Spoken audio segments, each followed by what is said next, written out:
Warning! This video might make you feel old and trigger an intense maniac nostalgia breakdown.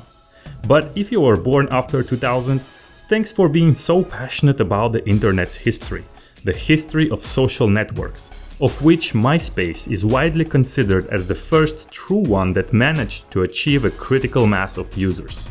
MySpace was founded in 2003 and reached its peak in 2008. Its popularity was phenomenal, and back in time it seemed like nothing could stop it. But it was basically dead by 2010. It's a pretty dramatic story. So what happened exactly? And will Facebook fail the same way one day? In this video I'll explain the top 5 reasons why MySpace failed, starting from the minor ones and ending with those that really blew it up. Especially one main reason that triggered a destructive chain reaction which put a final dent into a website with such a huge potential. Facebook was launched in 2004. It was already perceived as a threat by MySpace founders Chris DeWolf and Tom Anderson. Yep, that Tom. He was our first friend on MySpace and made us feel a bit less lonely. Thank you, Tom. So in 2005, MySpace actually sat down with Mark Zuckerberg and proposed to buy out Facebook. That happened. But cocky Mark offered a too hefty price tag of $75 million, and MySpace refused. So they kept going their different ways and competing against each other. And yes, it seems like Mark knew how to smile back then. Later that same year, MySpace was acquired by News Corporation, a mass media giant owned by Rupert Murdoch, for $580 million. News Corporation saw the amazing opportunity of such a social network and the ad revenues that it could generate. So MySpace acquisition was seen as a trophy by its competitors. Viacom, another company that was competing to purchase MySpace, fired its CEO for failing to get the deal. That's how much drama there was and how important MySpace was considered by the industry. This kept being true for a few years. In 2006, MySpace registered its 100 millionth user and became the most visited website in the United States before Google. But Facebook was quietly growing, and in May 29 it surpassed MySpace in the US for the first time. And more importantly, it's the pace of growth that was worrying. MySpace's number of visitors stagnated from 28 to 29, but Facebook's doubled in that short period of time. And afterwards, Facebook never looked back. And MySpace went downhill and met its demise. So was it Facebook's fault? Interestingly, not really. It's MySpace that f***ed up big time. Here are the top 5 reasons why MySpace failed in order from the least important to the most important ones. Number 5. The anonymity. On MySpace you had nicknames. Your profile could be XXX Slayer 666 XXX. But Facebook insisted that people use their real names, and that created a feeling of authenticity. Before Facebook, all social network users used pseudonyms. IRC, MSN, yeah, remember those? Interestingly, this trend later backfired at Facebook, with more and more people now hiding their names in full or in part, although this is forbidden by Facebook's terms and conditions. Number 4. Too much diversification. MySpace was at the same time a social network, but with a big focus on music artists, but also fashion and sports and books and a lot of other useless things. Yeah, MySpace really believed that the Slayers XXX of this world would discuss books on its platform, like we were actually reading stuff in the first place, right? The sad part of this is that MySpace had scored extremely valuable deals with music labels to play music on its website, and since music was already a huge part of it, it could have been in Spotify's place today if it had focused on this mainly, if not on its social network side. But they wanted to focus on everything at the same time, so they depleted their resources to create a lot of useless features which didn't manage to attract new users to the platform. Which brings me to the number 3 reason why it failed. Not opening the platform to third-party developers early on. Because actually, additional features on such a social network can be extremely powerful if they are the right ones. The problem is, nobody knows what's going to work and what won't. So in order to lower the risks and not use its internal resources for these developments, Facebook, for example, opened its platform to other developers who were free to create stuff on it. And it unleashed creativity. That's when amazing successes popped up like Farmville. Yeah, that's also old. Ain't nobody playing games on Facebook anymore, but back in time it was hugely popular and attracted hordes of users to the platform. MySpace refused to do that for quite a while, thinking this was a safer approach. As the former VP of MySpace said back in time, "We are going to take a more cautious approach than some of the other players out there. For us, this is about making sure the end experience is ideal for both developers and members." Except they still screwed up the user experience despite such good intentions. Eventually, they also opened up after admitting that it was necessary, but it was a bit too late. Another problem was that MySpace's technical infrastructure of the platform was bad and not scalable enough in the first place. And because it has been built on it since the beginning, it was almost impossible to change. This also definitely contributed to MySpace's failure. Now we're getting to the main trigger of the failure chain reaction. Number 2, the acquisition by News Corporation. At first, it seemed like getting those $580 million and the investment power of News Corp was a great success for MySpace. But it turned out to be the virus that killed it from the inside. News Corp didn't view MySpace as a venture capital investment. No, they viewed it only as a money-making machine that they thought they would be able to milk forever. When they bought MySpace, it was generating about $500 million in ad revenues. And later that year, the new parent company set a goal for next year: make $1 billion.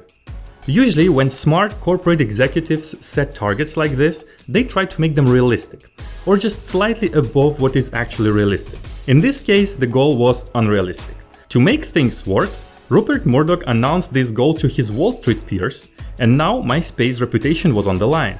So MySpace middle management and employees had no choice but to try and reach that goal. So they scrambled to increase ad saturation on the platform as much as possible. They had no limits, and they created even the most annoying ads that would completely destroy users' experience. This 1 billion target was also a big reason for number 4 in this video, the useless diversification of the platform. MySpace tried everything to increase that ad revenue of theirs. And this diversification, combined with the number 3 reason of not opening up the platform to external developers, resulted in a bunch of products that were buggy and confusing and didn't help to fight against Facebook's growth. So MySpace rushed in all directions, stretched its developing team's capabilities, and became a huge mess that wanted to be everything at the same time and show as many ads as possible. And when you do that, you end up becoming nothing instead.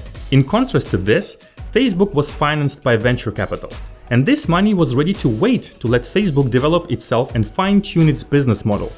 Also, Facebook was free to test out what it wanted, contrary to MySpace that was now constrained by corporate bureaucracy. The new decision-making process after the acquisition proved to be extremely slow compared to a new and nimble company like Facebook, and the goal of increasing ad revenues itself was completely misplaced to start with. As Rupert Murdoch later recognized himself, News Corp screwed up MySpace in every possible way and learned lots of valuable, expensive lessons. This is the reason why today's startup focus on building market share first through venture capital money. They don't care about revenues until they are sure they can go ahead with a monetization strategy that works without destroying user experience. MySpace founders understood that, but when they wanted to decrease the ad pressure on the platform, their request would take 6 months of analysis by the corporate teams of News Corp to calculate how much revenue they would lose. Given all these problems, clearly News Corp goals were mainly responsible for the dramatic implosion of MySpace. But wait, there's one last reason that made most of the users abandon MySpace and switch to Facebook. So, number 1, design. And by design, I mean both the user interface and the user experience. We've already covered the user experience here with the abusive advertising saturation and the general dysfunctional platform. But the pure visual design of MySpace was an eyesore since the beginning. If you followed my business model innovation course, you have seen plenty of examples how design alone can make or break huge companies and products. If you haven't, I totally suggest you to take my course to learn about it and many other things. It's one of the best business strategy courses out there, so just check out the link in the description. Now back to MySpace. Users could customize their profile pages using HTML. So if you're familiar with it, you already understand how far this kind of stuff could go. And it went. It definitely went there. Not only typical users don't have any sense of design, but it also made the whole experience on the platform inconsistent. On the other hand, Facebook, for example, while it's not particularly beautiful, offered a uniform layout design throughout its website. And in terms of ads, theirs are better integrated, less intrusive, and they understand the limits of how many ads one user can tolerate before being driven away from the platform. So the user experience is preserved. Because of all these problems at MySpace, users gradually abandoned it and switched to Facebook.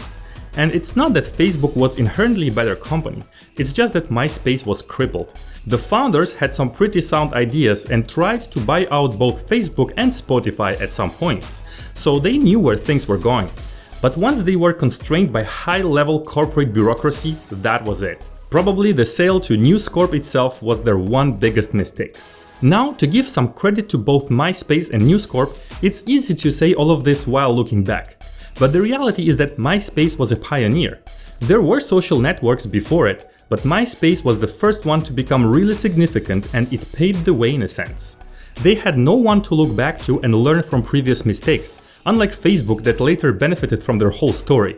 And I'm pretty sure that the ghost of MySpace is still talking to Mark Zuckerberg and keeps him up at night tirelessly looking for ways to avoid the same fate. These days, everything that Facebook does are simply attempts to stay alive and relevant. So can it work, or will Facebook eventually suffer the same fate? Because, you know, the new generation already abandoned Facebook, so it doesn't look great, like at all.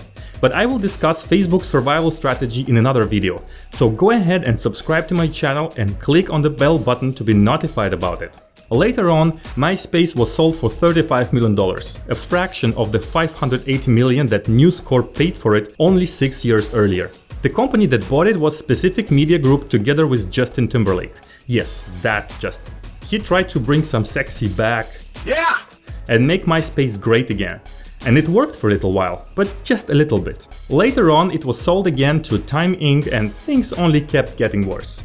A data breach put 360 million MySpace accounts info on the darknet, and a server migration gone wrong erased over 50 million songs and 12 years worth of content permanently. There was no backup. Someone f***ed up big time again. This was the story of MySpace. You can still visit it and browse around the cemetery/relic of the internet history. Who knows, maybe you'll find my old music profile with some idiotic pictures of me that I cannot access anymore and which are stuck there. Anyway, if you enjoyed this video, please give it a like and let's discuss in the comments. Also, don't forget to subscribe to my channel and activate the notifications by clicking on the bell button. See you soon!